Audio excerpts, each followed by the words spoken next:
"I'm playing chess while you're playing checkers" is a phrase commonly used to say "I'm smarter than you" or "I'm outplaying you." It isn't meant to be taken literally, although that's exactly what I did in a game I'm making, but we'll get to that later. The phrase is used because of the obvious difference in complexity between chess and checkers. Chess has 6 distinct pieces, while checkers only has 1, 2 if you count the king. Chess has an estimated 10 to the 40 possible legal positions, while checkers only has an estimated 5 times 10 to the 20, meaning that there are roughly this many more possible positions in chess than there are in checkers.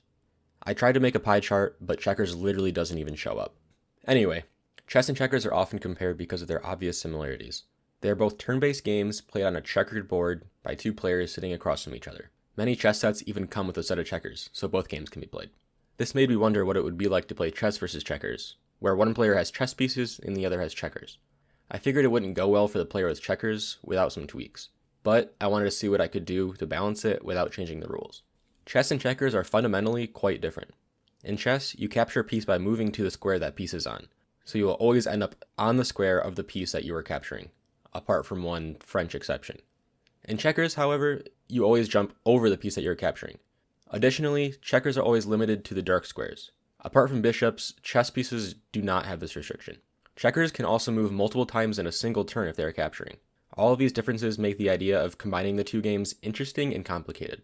Here's what I learned when I started testing it out. The standard checkers layout has plenty of obvious weaknesses.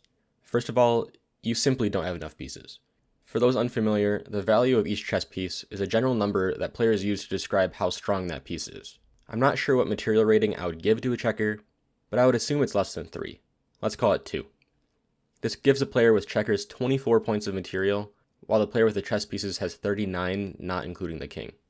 Another glaring issue is one that I mentioned earlier. Checkers are limited to the dark squares. This means that the player with the chess pieces just has to keep their pieces on the light squares, and they can't get captured.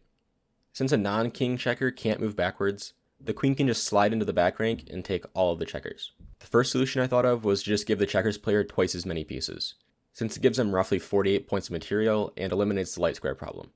So I tried it out with a friend, and we immediately noticed another problem. Not only is the back rank a huge weakness, but so are the edges of the board. Since a checker has to move 2 squares diagonally in any capture, it is impossible for it to capture any piece along the edge. Now, all a rook or queen has to do is make it to the edge of the board, which is incredibly easy to do by force, and start taking pieces. And even if white somehow managed to lose all of their pieces, it would be impossible for the checkers to checkmate the king if it stayed on the back rank. This realization was honestly disappointing. This meant that no matter how many checkers I added, there was just no way for the game to be balanced, or fun frankly, without changing the rules. My goal going into this was to keep the rules the same, and just keep adding checkers until it was fair. But that was just simply impossible. However, after some brainstorming, I came up with something that I think keeps the spirit of both games intact, while changing the rules only slightly. Since all of these issues stem from the various edges of the board, I thought to myself, why not just get rid of them? I had a few ideas for how to do this. First would be to allow checkers to wrap around the board, like in a game of Snake. While this would solve the problem, I don't think it would be balanced, since it would give the checkers far too much mobility.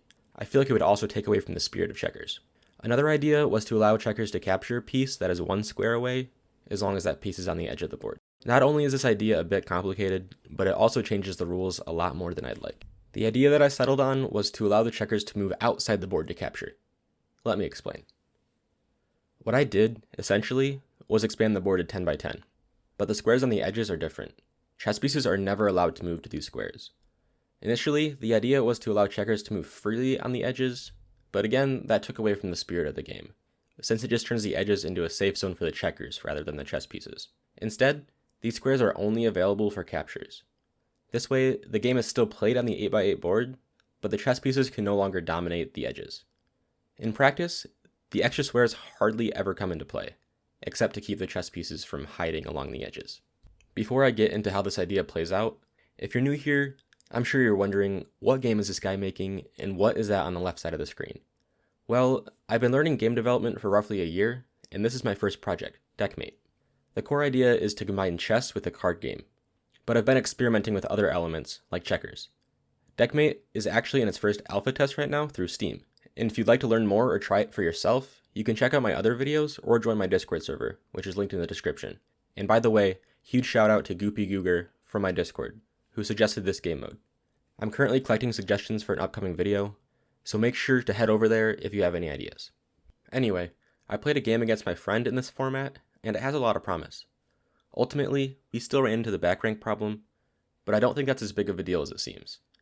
In a popular chess variant called Horde chess, the same issue exists, but the game remains fairly balanced. Maybe I still need to add more checkers, but I think this concept will work out. I think I'll have a better idea of how to balance it once more people start to try it out, and I'm really looking forward to that. So again, if you'd like to try it out, join my Discord for more info.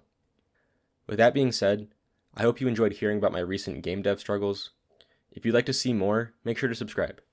And if you enjoyed the video, a like and comment would help me out a lot. Thanks for watching, and I'll see you in the next devlog.